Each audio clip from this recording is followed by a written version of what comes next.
नमस्कार, आप देख रहे हैं महाबहस। मैं हूं आपके साथ अमित गर्ग शुक्ला। 2022 के रणक्षेत्र में बीजेपी ने बाजी मार ली है। मतलब अपने विरोधियों को सियासी जमीन पर एक बार फिर से पटखनी देने का काम किया। 2022 की तस्वीर साफ होते ही 2024 के मिशन विजय की तैयारी बीजेपी ने शुरू कर दी है। ये माना जा रहा है कि यूपी में नई सरकार के शपथ के साथ ही 2024 के लिए नई बिसात बिछाने की कोशिश की जा रही है। तो क्या सियासी कुरुक्षेत्र में योगी का कैबिनेट पथ 2024 के लिए विजय पथ साबित होगा? क्या कैबिनेट की भागीदारी से 2024 में वोटरों के बीच हिस्सेदारी तय होगी, या फिर एक बार फिर से जनता परिवार और जातिवाद से ऊपर उठकर विकासवाद को तरजीह देगी? आज इसी मुद्दे पर करेंगे बात, पूछेंगे सवाल। क्या है बीजेपी के विजय प्लान की विपक्षियों के पास काट? इस रिपोर्ट को देखिए, उसके बाद करेंगे चर्चा की शुरुआत। मोदी मोदी मोदी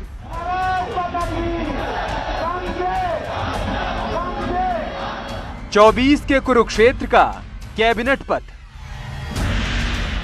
मैं मानता हूं इस बार भी ये ज्ञानी जरूर कहने की हिम्मत करेंगे कि 2022 के नतीजों ने 2024 के नतीजे तय कर दिए हैं।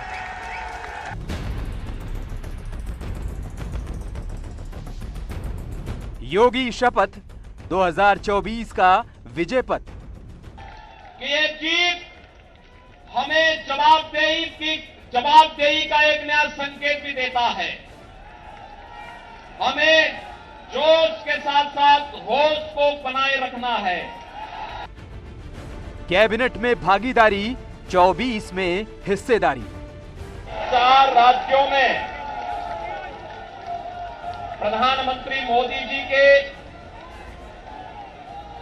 विकास और सुशासन को एक बार फिर से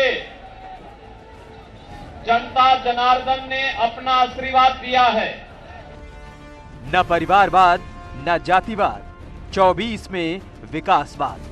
कुछ लोग ये कहकर यूपी को बदनाम करते हैं कि यहां के चुनाव में तो जाति ही चलती है। हर बार यूपी के लोगों ने सिर्फ और सिर्फ विकासवाद की राजनीति को ही चुना है। न्यूज़ 18 का खास शो देखिए महाबहस।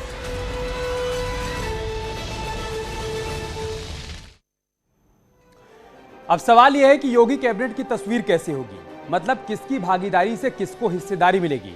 यह सवाल इसलिए क्योंकि 2024 के विजय पथ की तैयारी की जा रही है। तो चलिए आपको समझाते हैं। खबर है कि योगी कैबिनेट में कुछ इस तरीके की तस्वीर सामने आने वाली है। 3 डिप्टी सीएम, 28 कैबिनेट मंत्री, कुल 62 मंत्री शपथ लेंगे। 23 इसमें से राज्य मंत्री होंगे और 11 राज्य मंत्री स्वतंत्र प्रभार होंगे। ये फिलहाल अभी की तस्वीर सामने आ रही है। एक बार फिर से 2017 की तरह 2022 में आपको सीएम के साथ साथ दो डिप्टी सीएम देखने को मिलेंगे। कैबिनेट में किन किन बातों पर जोर रहेगा, आप ये भी समझिए। मुस्लिम को जगह मिलती है नहीं, इस पर भी हर किसी की नजर है। साफ छवि के नेता शामिल किए जाएंगे, ब्यूरोक्रेट्स भी शामिल किए जाएंगे, ओबीसी वर्ग से भी शामिल किया जाएगा। दलित और महिलाओं की क्या भागीदारी होगी, यह भी बहुत हद तक देखने वाली बात होगी। ब्यूरोक्रेट्स की बात करें तो राजेश्वर सिंह को भारतीय जनता पार्टी ने सरोजनी नगर से चुनावी मैदान में उतारा। उन्होंने जीत दर्ज की, तो ये देखना होगा कि उनकी क्या भागीदारी कैबिनेट में रहती है। साथ ही साथ असीम अरुण को लेकर भी लोगों के मन में सवाल होगा कि उनकी क्या भागीदारी रहती है। महाबहस में आज इन्हीं तमाम मसलों पर चर्चा करेंगे। हमारे साथ खास मेहमान भी जुड़ रहे हैं। नेहा जोशी हमारे साथ जुड़ चुके हैं, प्रवक्ता है भारतीय जनता पार्टी की। सृष्टि कश्यप हमारे साथ जुड़ चुके हैं, प्रवक्ता है कांग्रेस पार्टी की। सत्येंद्र सिंह यादव हमारे साथ जुड़ चुके हैं, आप नेता हैं समाजवादी पार्टी के। थोड़ी देर में देश रतन निगम भी हमारे साथ जुड़ेंगे, आप राजनीतिक विश्लेषक हैं। नेहा जोशी जी, मैं पहला सवाल आपसे ही करूंगा। अभी विपक्ष 2022 में चुनावी हार पर चिंतन भी नहीं कर पाया और आप 2024 के मंथन में जुट गए हैं। कैसी होगी नई सरकार की तस्वीर?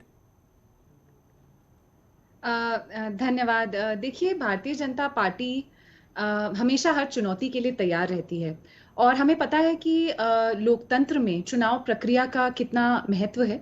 तो जाहिर सी बात है कि अगर देश को हम एक मजबूत सरकार देना चाहते हैं, प्रदेशों में मजबूत सरकार देना चाहते हैं, तो हमें हर चुनाव के लिए तैयार रहना पड़ेगा।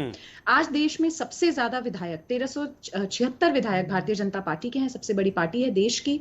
देश में हमारी सरकार है, सेंटर में तो एक तय रणनीति के तहत हम चुनाव दर चुनाव, प्रदेश दर प्रदेश चलते हैं और कोशिश कर रहे हैं कि जैसा कि अभी प्रधानमंत्री मोदी जी की स्पीच का जो एक आपने एक हिस्सा भी दिखाया कि जो एक ट्रेडिशनली जो वेरिएबल्स रहते थे, हम जाति के ऊपर ही हम कहते थे कि वोट जाता है या धर्म के ऊपर ही वोट दिया जाता है, कुछ ऐसे वोटिंग ब्लॉक्स होते हैं जो इस तरफ वोट करते हैं उस तरफ वोट करते हैं, ये सारे जो मिथक हैं कहीं ना कहीं 2014 के बाद चुनाव दर चुनाव भारतीय जनता पार्टी ने इन मिथकों को तोड़ा है।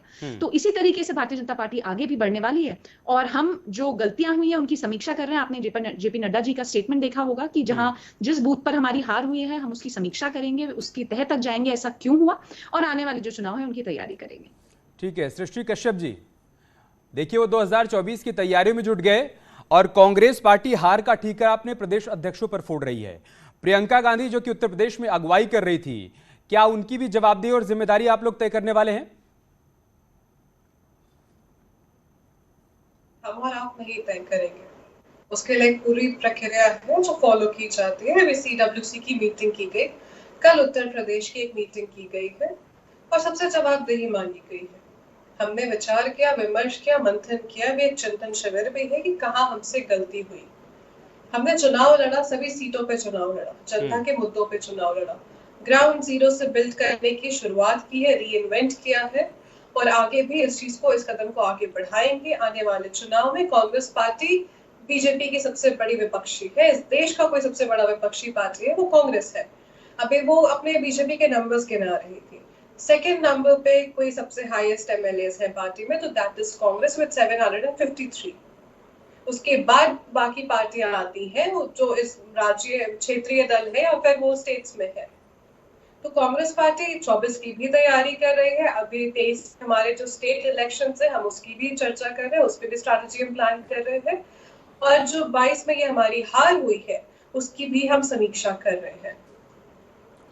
कपिल सिब्बल, संदीप दीक्षित सब विरोध में उतर आए हैं, सबके विरोध के सुर सुनाई देने लगे हैं।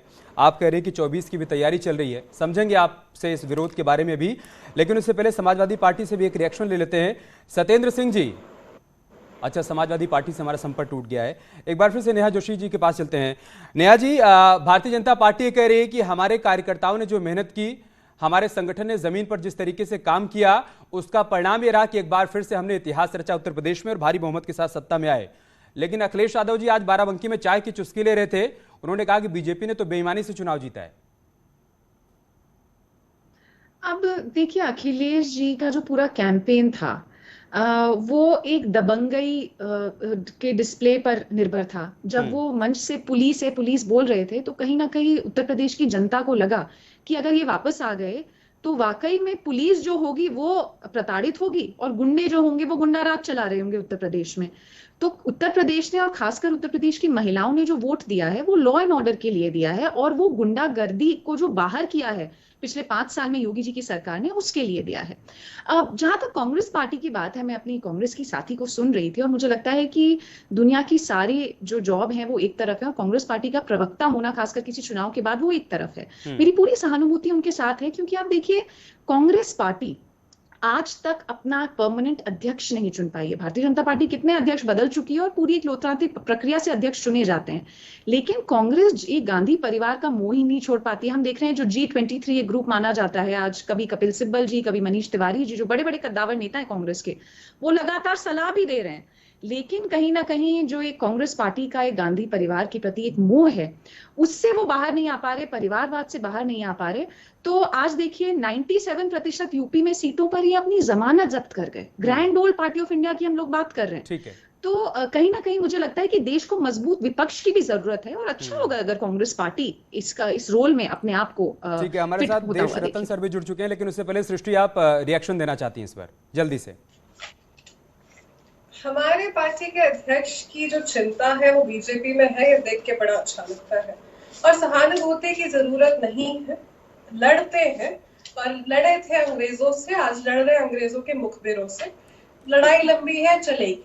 ये भी कभी 2 सीट पे हुआ करते थे, आज मेजोरिटी में। रातों रात परिवर्तन नहीं आया था, सत्ता में अगले दिन नहीं आ गए थे, वक्त लगा था।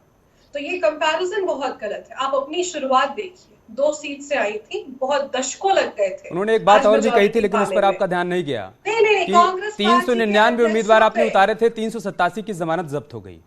तो ऐसे कैसे 2024 की तैयारी हो पाएगी, इसको लेकर उनका सवाल था। ठीक है, देश रत्न निगम सर, मैं आपसे एक रिएक्शन लूंगा।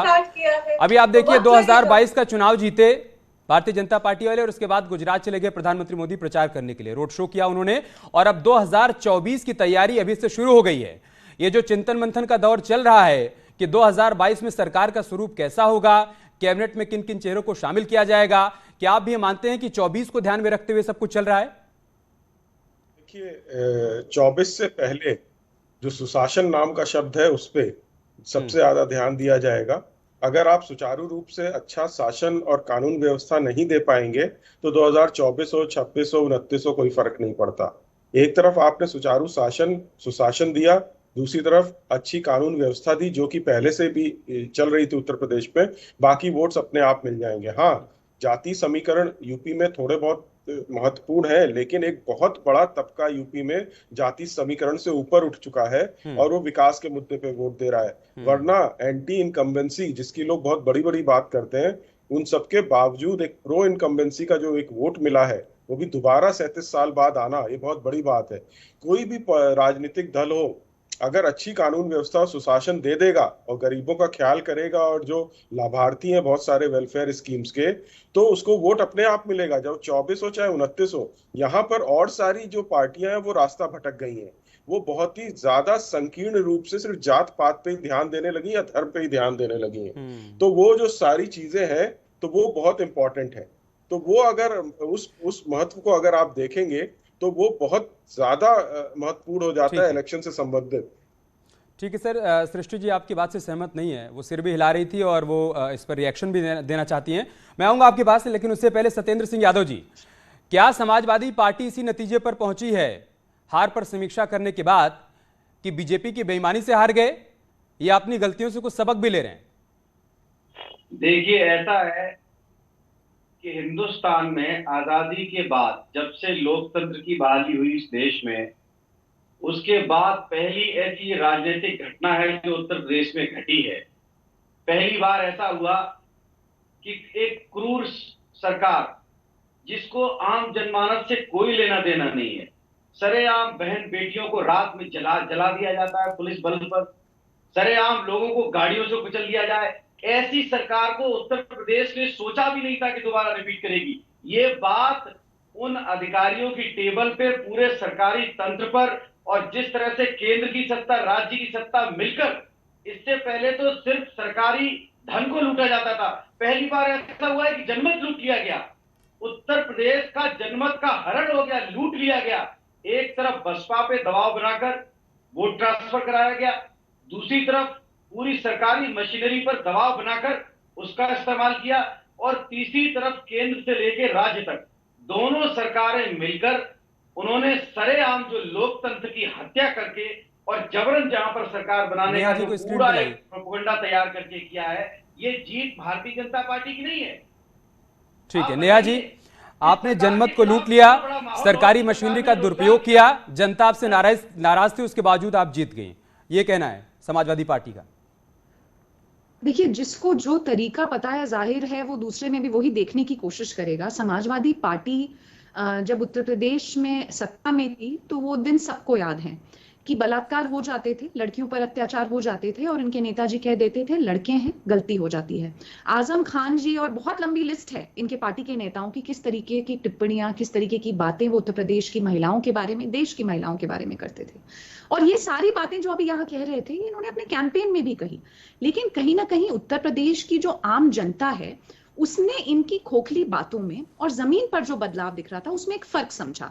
आज उत्तर प्रदेश की मेरी उम्र की एक लड़की है जो आज अपॉर्चुनिटीज को एक्सेस कर पा रही है क्योंकि वो अपने आप को सुरक्षित महसूस कर रही है। मैं उत्तर प्रदेश के चुनाव कैंपेन का हिस्सा थी और मैं जब वहां ग्राउंड पे गई, चार बातों के अलावा पांचवी बात नहीं करेंगे, सिर्फ इतना बताएंगे 17 से पहले यूपी और आराम से बात सुनिए, मुझे पूरा यकीन है आपको मौका मिलेगा जवाब देने का। 2014 के बाद ग्राउंड पर अगर आप लोगों की पल समझे होते, अगर आप समझे होते कि आप कितनी भी नौकरियां दे दें लड़कियों को, अगर वो अपने आप को सुरक्षित महसूस नहीं करेंगे, आप कितने भी साइकिल बांट दें लड़कियों को, अगर वो उस साइकिल का प्रयोग 7 बजे के बाद बाहर निकलने के लिए नहीं कर पाएगी, अपने आप को असुरक्षित महसूस करेगी, तो वो आप वोट नहीं देंगे। तो ये जो गुंडा राज अखिलेश यादव की सरकार में था, उसको पूरी तरीके से जनता ने रिजेक्ट किया है। इनकी रैलियों में बहुत भीड़ आई, और अमित जी बहुत सारे चैनलों ने ये दिखाया कि बहुत भीड़ आ रही है अखिलेश जी की रैलियों में, और हो सकता है इस बार जनादेश उनको मिले, तो हमने देखा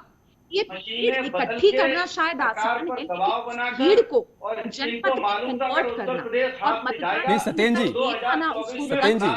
दर्शकों के मन में सवाल होगा कि इतनी डीप नॉलेज आपको कैसे है कि कैसे सरकारी मशीनरी का दुरुपयोग किया जाता है, कैसे जनमत को लूटा जाता है। क्या 2012 में आप लोगों ने यही किया था क्या? या 2012 में जब आप ईवीएम से जीते थे तो गलती से जीत गए थे? पूरे उत्तर प्रदेश में हमने हर बार शिकायत की और कोई सुनवाई नहीं हुई। आप बताइए, चीफ इलेक्शन कमीशन रूल करता है स्टेट इलेक्शन कमीशन को, स्टेट इलेक्शन कमीशन रूल करता है डिस्ट्रिक्ट प्रशासन को, और डिस्ट्रिक्ट प्रशासन होता है वो खुद अपने आप में निर्वाचन अधिकारी होता है। इससे पहले आप अपने गिरेबान में जांच कर देखें, अपने कैंडिडेट्स को देखें, एक से एक गुंडे खड़े किए थे आपने। अगर इतना चिंतन आप तब का करते तो आपको ये सब प्रपंच न करने पड़ते। लास्ट में आकर आप ईवीएम का ही रोना लेते हैं। थोड़ा सा चिंतन कीजिए, मनन कीजिए कि ऐसा क्यों हुआ, क्यों जो भीड़ आपकी रैलियों में। सृष्टि जी, आप रिएक्शन देना चाहती थी वो भी दीजिएगा, और साथ ही साथ सवाल ये भी कि भारतीय जनता पार्टी जिस बात का जिक्र बार बार कर रही है कि हमने एक लाभार्थी वोट बैंक तैयार किया, हमने लोगों को योजनाओं का लाभ देने से पहले ये नहीं देखा कि उसकी जाति क्या है, उसका धर्म क्या है, हमने सरकार में भागीदारी से पहले इन सब बातों को नहीं देखा, और उसी का परिणाम रहा कि उत्तर प्रदेश का जनादेश एक बार फिर से हमारे साथ है। अब इन्होंने क्या देखा नहीं देखा वो तो आने वाला वक्त बताएगा। इन्होंने शायद लाशें भी बहती हुई नहीं देखी थी गंगा में कोविड काल में, सड़कों पे दम तोड़ते हुए लोग भी नहीं देखे थे ऑक्सीजन की कमी की वजह से, वो एक अलग मुद्दा है। लखीमपुर खीरी में जो हुआ वो भी इन्होंने नहीं देखा था। युवाओं को जो लाठी डंडे मारे गए जब पेपर्स लीक हुए, या 69,000 शिक्षक भर्ती घोटाला जब हुआ, तब भी उन्होंने नहीं देखा। That's a secondary thing. मैं इसके पहले एक जो कमेंट था इनका, गांधी परिवार के अलावा हम नेतृत्व नहीं ढूंढ पा रहे। 2014 के पहले की हिस्ट्री आई थिंक थोड़ी सिलेक्टिव हो जाती है बीजेपी से, जो भी आता है उसके लिए, क्योंकि उसके पहले तो इतिहास में कुछ था ही नहीं। 11 नॉन गांधी प्रेसिडेंट रहे हैं कांग्रेस पार्टी के। एक इलेक्टेड प्रोसेस होता है, अभी आने वाले चुनाव में डिसाइड हो जाएगा अभी कौन नेतृत्व करेगा, लेकिन 11 प्रीवियसली नॉन गांधी प्रेसिडेंट्स रहे हैं, अध्यक्ष रहे हैं हमारी पार्टी के, तो थोड़ा ब्रश अप करना चाहिए इन हिस्ट्री। और अभी ये जो बात हो रही थी गुंडों की, प्रत्याशियों की, तो उसमें भी एडीआर की रिपोर्ट पढ़ लेनी चाहिए थी, जहाँ पे 35% दागी एमएलएस थे हमारे लोकसभा में, विधानसभा में, उसमें 35% सबसे ज्यादा कोई था तो वो बीजेपी में था, विद 113 एमएलएस जिनके ऊपर केसेस चल रहे थे, रेप और बलात्कार जैसी बातें हो रही थी। अगर आप एक पार्टी का एग्जाम्पल देते हैं कि लड़कों से गलती हो जाती है, तो उसी पार्टी में चिन्मयानंद भी है, कुलदीप सिंह सेंगर भी है, उसी पार्टी में हाथरस जैसा कांड भी होता है, उन्नाव जैसा कांड भी होता है, उन्नाव पार्ट 2 भी होता है। तो दूसरों पे उंगलियां उठाने के पहले जल्दी से उसके बाद में निगम सर के पास चाहिए। विकास पे बात करनी है, लाभार्थियों पे बात करनी है, उसमें बहुत से घोटाले होता है 8 करोड़ लोगों कि को कांग्रेस पार्टी से जो भी प्रवक्ता आते हैं उनकी जो प्रायोरिटी होती है वो कहीं ना कहीं गांधी परिवार को डिफेंड करना हो जाती है। अभी सृष्टि जी ने यहाँ पर कहा कि 11 नॉन गांधी प्रेसिडेंट हुए। मैं दावा कर सकती हूँ कि किसी भी प्रवक्ता को कि अगर उनके नाम बता दे 11 के, आप अगर मुझसे पूछेंगे तो मैं राजनाथ जी से लेके सबके नाम बता दूंगी, लेकिन ये नहीं बता पाएंगे क्योंकि वो इतिहास की गर्त में चले गए। आज अगर Congress party private limited company की तरह चल रही है क्योंकि गांधी कांग्रेस में सोनिया गांधी रेजिग्नेशन देती हैं, तो राहुल गांधी उसको रिजेक्ट करते हैं, राहुल गांधी रिजाइन करने के लिए ठीक है, मैं आऊंगा, आप दोनों के पास आऊंगा। गांधी निगम सर, कांग्रेस पार्टी मेरा विषय निगम सर, प्रधानमंत्री मोदी ने अभी संसदीय बोर्ड को संबोधित करते हुए कहा कि चूंकि हम परिवारवाद के खिलाफ लड़ाई लड़ रहे हैं, परिवारवाद को खत्म करना चाहते हैं, इसीलिए कई बार ऐसा भी होता है कि हम सांसद के बेटे को टिकट नहीं देते हैं, और हमारी लड़ाई 2024 तक इस बात को लेकर है कि हम सिर्फ और सिर्फ विकासवाद की बात करें, जातिवाद और परिवारवाद की बात ना करें। लेकिन 2017 में हमने देखा था कि कैसे कैबिनेट में सामंजस्य बिठाया गया जातियों का, कैसे एक सीएम बनाया गया, उनके साथ साथ 2 बिरादरी से डिप्टी सीएम बना दिए गए, क्या आपको लग रहा है कि बीजेपी अब उससे आगे बढ़ चुकी है, या फिर एक बार फिर से उन्हीं समीकरणों को बिठाने की कोशिश की जाएगी जब सरकार का स्वरूप सामने आएगा? देखिए, मैं एक बात आपको थोड़ा साफ साफ बता दूं, जो सरकारें हैं या पार्टियां हैं वो समाज का ही एक प्रतिबिंब होता है, मिरर इमेज होती है। और एक आदर्श समाज वो है कि जो जाति पाति और धर्म से ऊपर सिर्फ विकास के मुद्दों पे और समाज के कल्याण के लिए काम करे। लेकिन एक वो समाज अभी हमारा बना नहीं है, लेकिन बहुत हद तक हम उसकी तरफ अग्रसर हैं, बहुत तेजी से अग्रसर हैं। जैसे और पार्टी वाले बड़े परेशान थे, तो मुझे लगता है वो वोटर को बेवकूफ समझते हैं और सारा जनमत उनको जो लगता है कि वोटर के पास दिमाग नहीं है, दिमाग सिर्फ कुछ चुनिंदा परिवारवादी पार्टियों के पास है। और ये परिवारवादी पार्टियां लोकतंत्र के खिलाफ है और समाजवाद के खिलाफ भी है, क्योंकि परिवारवाद और लोकतंत्र समाजवाद के एकदम विपरीत है। तो दूसरा जो सोर लूजर होते हैं, जिसको अंग्रेजी में एक शब्द है सोर लूजर, वो ये होता है कि जो अपनी असफलता की जिम्मेदारी दूसरों पर डाल दे।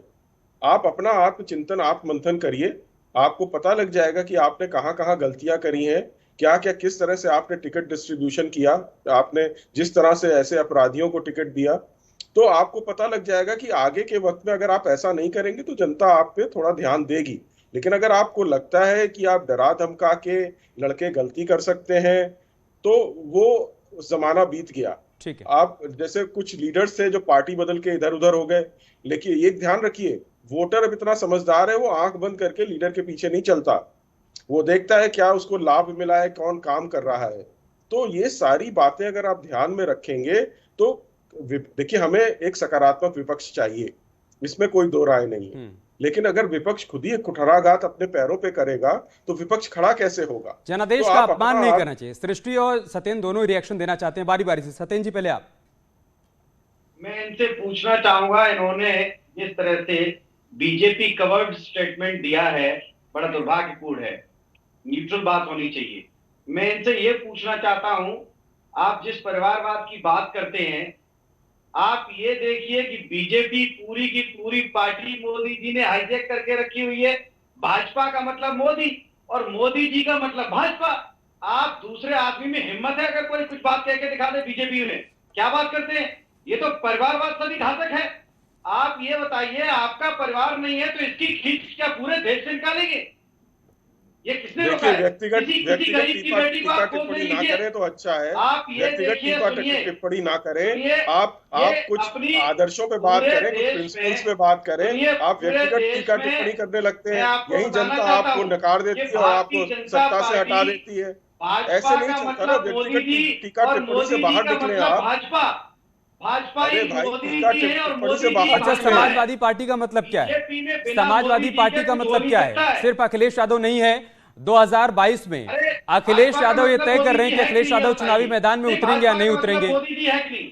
मेरी बात आप खाली ये बताएं, बीजेपी का मतलब मोदी जी है कि नहीं? हाँ है ना? ये तो नेहा जोशी जी बताएंगे। नेहा जोशी जी, आप नहीं बताइए आप, लेकिन साथ ही साथ ये भी बताइए कि अखिलेश यादव का मतलब समाजवादी पार्टी है या नहीं। पूरी भाजपा में आप ये बताइए, इन्होंने सिर्फ ये एजेंडे के रूप में परिवारवाद को लाया है। आप देखिए, हिंदुस्तान में जिन्होंने इनको चुना है वो परिवार के लोग हैं, वो परिवार ने इनको मत दिया है। और परिवार की बात करते हैं, सिर्फ आप राजनीतिक घरानों के परिवारवाद की बात करते हैं। नेहा जी, आप रिएक्शन दीजिए। सत्येंद्र जी, जब आप ये सारी बातें कहते हैं तो आप भूल जाते हैं क्या कि 2016 में क्या कुछ हुआ था? कैसे शिवपाल यादव को कैबिनेट से बाहर किया गया, कैसे मुलायम सिंह यादव जी को पार्टी अध्यक्ष के पद से हटाया गया, कैसे अखिलेश यादव इस सर्वे सर्वा हो गए। तो आप ये सब भूल जाते हैं क्या? आप ये मत भूला करिए कि जब आप एक उंगली सामने वाले की तरफ उठा रहे हैं तो 4 उंगली आपकी तरफ भी जा रही हैं। नेहा जोशी, ये सब जी, हंसी आ रही है मुझे ये सुन के कि ये किसी नेता का जो पॉपुलैरिटी है, आज भी चुनाव दर चुनाव नरेंद्र मोदी जी के नेतृत्व पर जनता ने मोहर लगाई है। हमारा संगठन तो उनके साथ है ही, लेकिन उससे भी बड़ी बात है कि उनको जननायक का दर्जा देश की जनता ने दिया है, भारतीय जनता पार्टी ने। वो तो हमारे नेता हमेशा से थे। जब वो गुजरात थे, पूरी भाजपा मिलकर उत्तर प्रदेश मोदी जी के नाम पर वोट कर रहा है। आज अगर गुजरात के दूरस्थ क्षेत्रों में महिलाएं मोदी जी के नाम पर वोट दे रही हैं तो ये उनकी नेतृत्व क्षमता जताता है। इसमें परिवारवाद इनको दिखता है, ये बिल्कुल समझ में आता है क्यों इनकी पार्टी में कोई इंटरनल रिफॉर्म नहीं हो सकता है, क्यों अखिलेश यादव और मुलायम सिंह यादव पूरी भाजपा। अरे आप कहाँ बता पाए भाई कि अखिलेश यादव का मतलब समाजवादी पार्टी है या नहीं? आप भी तो नहीं बता पाए ना। सृष्टि जी, सृष्टि कुछ दिखा रही है अपने फोन से। ठीक है सर, अब सृष्टि को भी सुन लीजिए। हाँ सृष्टि, मैं अभी आपके स्क्रीन पे जो दिखा रही थी वो बीजेपी के परिवारवाद की एक छोटी सी तस्वीर है। परिवारवाद से एक कदम आगे बढ़ के ये पुत्रवाद पे चले गए।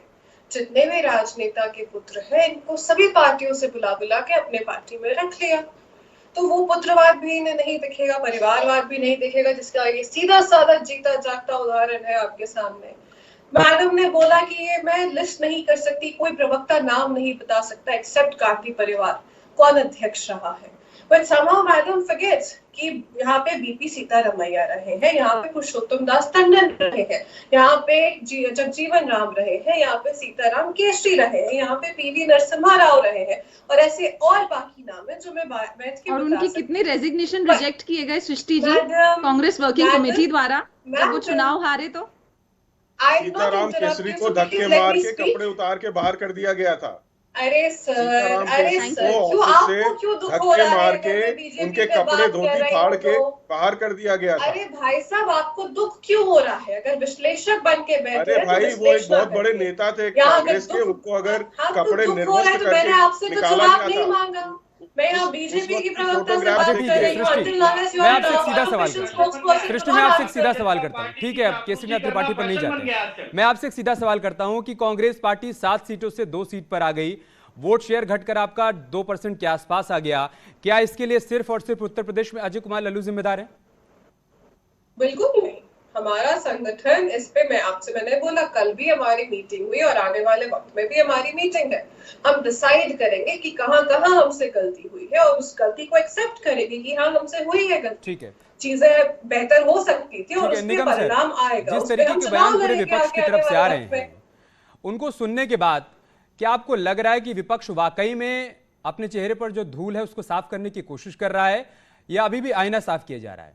शिवपाल यादव ने भी यही कहा कि गलत तरीके से बीजेपी ने चुनाव जीता, अखिलेश यादव ने भी यही कहा कि गलत तरीके से चुनाव जीता, मायावती जी ने कहा कि हमको मुस्लिम वोटर्स ने धोखा दे दिया। तो क्या लग रहा है आपको कि विपक्ष समझ पाएगा कि हमसे कहां गलती हुई? देखिए, गलती सबसे ज्यादा और सबसे बड़ी जो गलती विपक्ष कर रहा है, जिसका मुझे हार्दिक दुख भी है, वो ये कि जनता को ये बेवकूफ समझते हैं। हर चीज में जनता ने ये कर दिया वो कर दिया। अरे भाई, जनता ही वोट देने के लिए बैठी है, वो काम पे वोट देगी और सिर्फ काम पे वोट देगी। और जो उनको लाभार्थी हैं, जितने करोड़ों लाभार्थी अगर उत्तर प्रदेश में आप देखें, आप पूरे भारतवर्ष में देखें, जनता उस पर वोट दे रही है। तो आप उसमें से बाहर निकलिए, आप अपने मैनिफेस्टो में धर्म राजनीति से बाहर निकल के कुछ ऐसी बातें करिए जो अपील करें। और जो देखिए, मुझे परिवारवाद में कोई खराबी नहीं नजर आती है, लेकिन अगर किसी में टैलेंट है तो वो जरूर ऊपर आना चाहिए और जमीन से उठ के आना चाहिए, पैराशूट लैंडिंग नहीं होनी चाहिए। परिवारवाद में क्या होता है, सीधे ऊपर से आते हैं और बैठ जाते हैं, ऊपर गद्दी ले लेते हैं, जबकि नीचे से जो बेचारा काम करते हुए ऊपर आ रहा है उसको कहीं कोई जगह नहीं मिलती, वो बहुत हताश हो जाता है। वहां से ही वोटर के साथ उनका जुड़ाव उन पार्टियों का टूटने लगता है। तो आप परिवारवाद, अगर कोई अच्छा परिवार पॉलिटिक्स में काम कर रहा है, वहां पर उनमें टैलेंट है बच्चों में, तो नीचे से काम करते हुए अगर ऊपर आते हैं तो इसमें मुझे कोई देखिए आपत्ति नहीं है। ठीक है, इसलिए आप जितेंद्र जी थोड़ा नाराज ना करें, आपकी बातों से कुछ रिएक्शन देना चाहते हैं, लेकिन उससे पहले मेरा एक सवाल भी है। जितेंद्र जी, महान दल जो कि गठबंधन में इस बार शामिल था, उसके अध्यक्ष हैं केशव देव मौर्य। आज वो दोपहर में हमारे साथ डिबेट में जुड़े थे। वो कह रहे थे कि ओवर कॉन्फिडेंस में हार गए हम लोग। हमारे जो सहयोगी दल थे उन्होंने ओम प्रकाश राजभर की तरफ इशारा किया कि उन्होंने इतना ओवर कॉन्फिडेंस दिखाया कि उसी ओवर कॉन्फिडेंस में अखिलेश यादव भी आ गए और हम हार गए। देखिए, ऐसा है कि ये जो राजनीतिक घटना हुई है उत्तर प्रदेश में, इस वक्त सोचना ये सबसे ज्यादा जरूरी है कि केंद्र सरकार, राज्य सरकार मिलकर जिस तरह से पूरे देश और प्रदेश में संवैधानिक संस्थाओं की आजादी खत्म करती चली जा रही है, लोगों की रोजगार की आजादी खत्म करती चली जा रही है, लोगों के अधिकारों की आजादी, उनके बोलने की आजादी और यहां तक कि पत्रकारों की भी, प्रेस की भी आजादी इस देश और प्रदेश से खत्म होती चली जा रही है। वो अलग सरकारी हुआ करती थी जब आप लोग टीवी पे कैप्शन पे मुख्यमंत्री की फोटो लगा के खबर ब्रेक करते थे। बहुत आज घिसी अगर पिटी किसी बात ने हो गई। हिम्मत कब से करके ये दिखा दो। बात, कब से राग आप लोग अलापते आ रहे हैं। देखिए, एक बार फिर से जनता ने आपको बात नकार दिया, उत्तर प्रदेश में तो आप बजाय इस बात के जनता ने- मंथन करने की कि कहां कहां गलती रह गई, आप फिर से लगे सबको बताइए, कोसने। आपने कैसे- आप पत्रकारों को आपने कोसने कैसे- लगे, कैसे आप जनता को निकाल दिया? कोसने लगे, आप चुनाव आपने आयोग को कैसे कोसने ये लगे, कह दिया? आप ईवीएम को कोसने लगे। जितेंद्र जी, आप सुनिए। थोड़ी बहुत गलती अपने आप से भी हो रही है, देखिए- सारी गलतियां दूसरे ही कर दे रहे हैं। अपने देखिए, भीतर झांक रहे हैं जो नहीं। पार्टी, अरे ये आप थोड़ी बताएंगे, पार्टी की इंटरनल कमेटी की मीटिंग अरे होती भैया, है, तो आप थोड़ी ना पार्टी बताएंगे, इस पे सोचती तो है, आप थोड़ी ना पार्टी बताएंगे इस पे कि कौन विचार निष्पक्ष करती है और कौन नहीं। अब ये आप थोड़ी बताएंगे, मतलब आप अपनी तरफ से बता के चले जाएं सुनिए, और आप सुनेंगे नहीं, आप ये कह रहे हैं ना। नहीं, आप पहले ये सुने। अच्छा, मैंने आपसे एक इस सीधा देश सवाल में- किया था, आपने जवाब नहीं दिया। जितेंद्र जी, थोड़ी ठंडक रखिए। मैं कह रहा हूं कि महान दल के राष्ट्रीय अध्यक्ष कह रहे हैं कि ओवर कॉन्फिडेंस में हम हार गए, क्या उनको भी हाईजैक कर लिया क्या?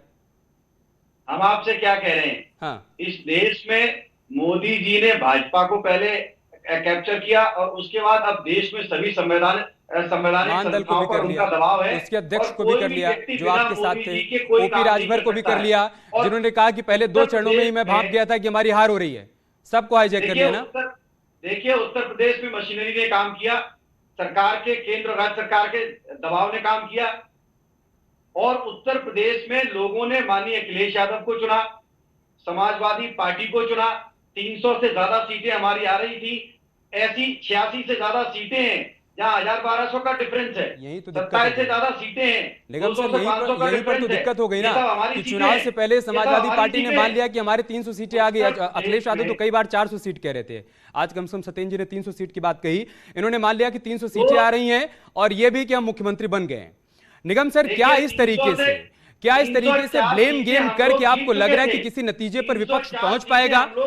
अब मैं उनसे कह रहा हूं कि महान दल के राष्ट्रीय अध्यक्ष कह रहे हैं कि ओवर कॉन्फिडेंस में हार गए, ओपी राजभर कह रहे हैं कि पहले 2 चरणों में ही मैंने आकलन कर लिया था कि हम हार रहे हैं, और वो कह रहे हैं कि सारी मशीनरी का दुरुपयोग हो गया। देखिए, मैं आपको बताऊं, जब आंगन टेढ़ा होता है तो नृत्य की उम्मीद नहीं करनी चाहिए विपक्ष से, और ये बहुत बड़ी बात है। इनको शायद याद नहीं है, सीएमआई की रिपोर्ट आई थी, उन्होंने बोला था कि समाजवादी के वक्त से जब 18% अनएम्प्लॉयमेंट रेट था, वो घट के 4% हो गया। और एनसीआरबी का डाटा है, वो कहता है कि 35% सिर्फ विमेन के खिलाफ, औरतों के, महिलाओं के खिलाफ जो अपराध थे वो कम हुए हैं समाजवादी पार्टी से। उसमें और भी बहुत ज्यादा तथ्य दिए हुए हैं, एनसीआरबी की रिपोर्ट ये लोग पढ़ लें तो पता लग जाएगा। देखिए, जब तक आत्ममंथन, आत्मचिंतन ना करके अपनी गलतियां नहीं ढूंढेंगे और सारी दुनिया पे आप आरोप गढ़ेंगे मढ़ेंगे, तो कहीं से कोई समाधान नहीं निकलेगा और ना आप सकारात्मक विपक्ष की भूमिका नहीं निभाएंगे। आप वही संसद में या विधानसभा में शोर मचाते रहेंगे, हल्ला करेंगे, बॉयकॉट करेंगे और सदन से निकल के चले जाएंगे। तो ये सारी चीजें देखिए हमारे लोकतंत्र के लिए अच्छी नहीं होती। हमें उम्मीद है कि समाजवादी पार्टी में या कांग्रेस में जो नेता हैं, जो जिनमें थोड़ी सी अभी समझ है और होंगे, 100% होंगे, वो बाहर निकल के आए, अपनी आवाज ऊंची करें। और ये जो सरकारी तंत्र जो कि इलेक्शन कमीशन के अधीन था इलेक्शन के टाइम पे, वो करवा रहे थे इलेक्शन, जिसमें उत्तर प्रदेश की सरकार में उस वक्त योगी जी का कोई कहना नहीं होता है जब उनके चिंतन की चिंता उन्हीं पर छोड़ देते हैं, उनके चिंतन की चिंता उन्हीं पर छोड़ देते हैं। नेहा जोशी जी, थोड़ा बताइए कि जो सरकार बनने जा रही है उसका स्वरूप कैसा होगा? क्या एक बार फिर से हमें 2-2 डिप्टी सीएम देखने को मिलेंगे? क्या एक बार फिर से देखने को मिलेगा कि किसी भी अल्पसंख्यक को आपने चुनावी मैदान में नहीं उतारा, लेकिन मोहसिन रजा को आपने मंत्रिमंडल में शामिल किया था, उसी तरीके से अल्पसंख्यकों की भागीदारी हमें देखने को मिलेगी?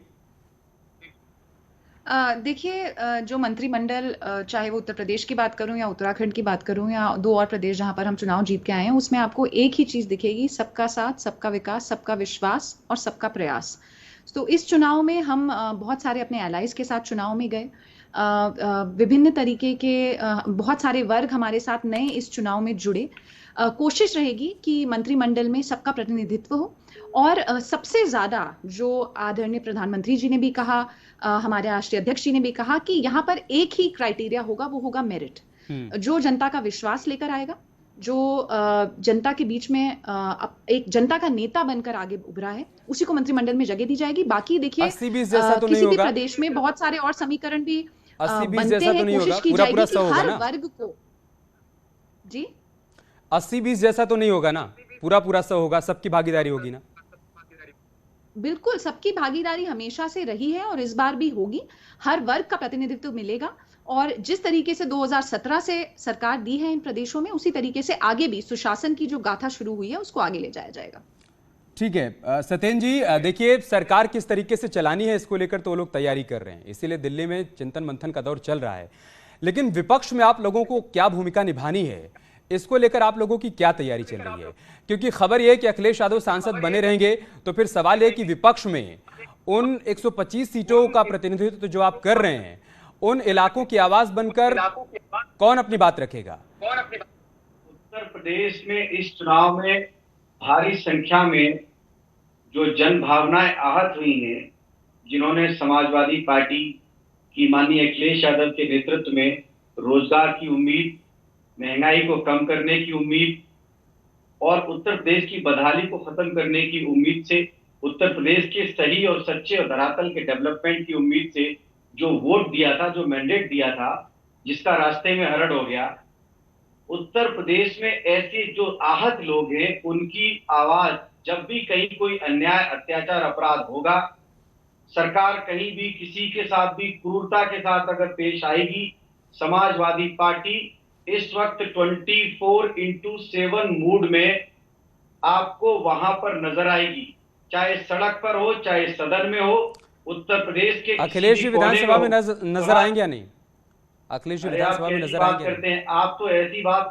समाजवादी पार्टी जो है, समाजवादी पार्टी का प्रत्येक व्यक्ति अखिलेश यादव जी है, समाजवादी पार्टी का प्रत्येक विधायक माननीय अखिलेश यादव है, समाजवादी पार्टी का प्रत्येक नेता माननीय अखिलेश यादव है। मैं आपकी इस बात पर कहूं कि आप कैसी बात करते हैं, तब गजब हाल है।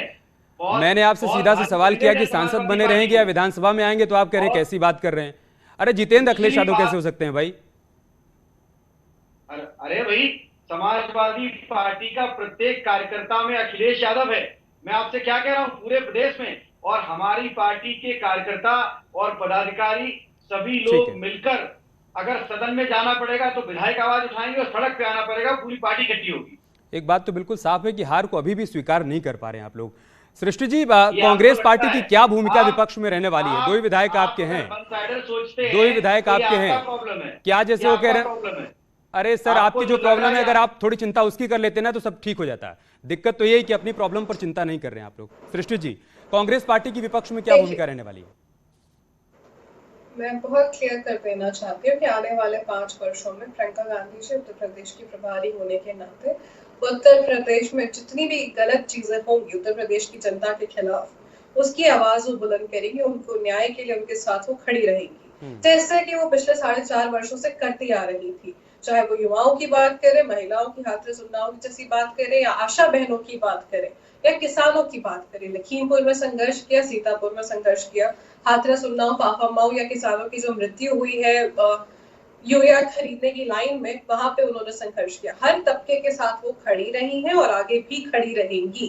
जो उन्होंने संघर्ष किया है उत्तर प्रदेश की जनता के लिए, और आगे भी ये निरंतर जारी रहेगा। ठीक है निगम सर, कैसी तस्वीर आप देख पा रहे हैं? ब्यूरोक्रेसी की कितनी भागीदारी आप देख पा रहे हैं? क्योंकि एक तरफ हमने देखा कि ब्यूरोक्रेसी के चेहरों को किस तरीके से पार्टी में शामिल करवाया गया, चाहे वो राजेश्वर सिंह रहे हों, चाहे असीम अरुण रहे हों, उनको चुनावी मैदान में उतारा गया। अब उन्होंने जीत भी दर्ज कर ली है, उनकी भागीदारी आप कितना देख पा रहे हैं? अल्पसंख्यकों की कितनी भागीदारी आप देख पाएंगे जब नई सरकार का चेहरा सामने आ जाएगा? दलितों की कितनी भागीदारी आप देख पाएंगे अगर वाकई में बीजेपी जो कह रही है कि हम अब जातिवाद की जो बैरिकेडिंग है उसको तोड़ रहे हैं? देखिए, जातिवाद की बैरिकेडिंग तो बहुत समय से टूट रही है धीमे धीमे, और वो अगले 10 साल में मुझे लगता है कि बहुत हद तक उसका खात्मा भी हो जाएगा। और जो बहुत सारे प्रशासनिक अधिकारी जो पॉलिटिक्स में आ रहे हैं, हमें उम्मीद है कि अपना उनका जो अनुभव है, बहुत ही सालों साल का जो अनुभव है उसका वो इस्तेमाल करेंगे। रही सबकी भागीदारी की बात, देखिए कोई आप लाभार्थी अगर उठा के देख लें, कभी किसी धर्म या जात के आधार पर उनमें कोई भेदभाव या फर्क नहीं किया गया। जरूरी नहीं है मुसलमान का फायदा सिर्फ मुसलमान ही दे पाए, याद रखिए। तो जिस तरह से मोदी जी या योगी जी ने किया है, हाँ, लॉ एंड ऑर्डर के इशू पे वो वहां पर किसी भी चीज की, या माफियावाद हो या गुंडागर्दी हो या लड़कियों के साथ छेड़छाड़ हो, उसको कतई भी बर्दाश्त योगी सरकार ने पहले भी नहीं किया, ना वो आगे करेगी। संकेत तो पहले ही दे चुके हैं कि हमारा बुलडोजर आगे भी चलता ही रहेगा। बहुत शुक्रिया आप सभी का चर्चा में शामिल होने के लिए। लेकिन सत्येंद्र जी और पूरे विपक्ष से एक अनुरोध जनता की तरफ से यही है कि थोड़ा सा अपने चेहरे की तरफ भी देखिए सर। बार बार आईने पर धूल है, आईने पर धूल है, ये मत करते रहिए, इससे समस्या का समाधान हो नहीं पाएगा। बहुत शुक्रिया आप सभी का मां बहस देखने के लिए। खबरें जारी हैं, आप बने रहिए हमारे साथ।